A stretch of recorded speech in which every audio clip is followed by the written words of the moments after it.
So nikavuta kamera karibu zaidi ili uweze kuona jinsi ninavyoswaki kwa makini kabisa.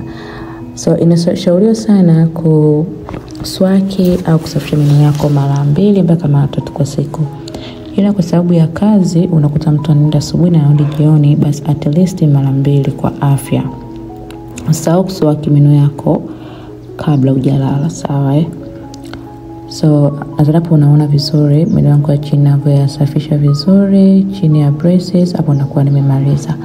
So hiyo dawa ya meno nachukua sasa hivi ni kwa ajili ya kusafisha ulimi.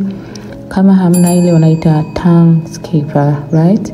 Guys, mswaki wako unatosha kabisa kutoa bakteria na mabaki ya chakula ambayo yapo kwenye ulimi. Lakini pia ili kujua usafisha ulimi wako vizuri jamani, ulimi unatakiwa uwe rangi ya pinki. Kama bado una ulimi mweupe, guys, mabaki ya chakula bado yapo. Kwa hiyo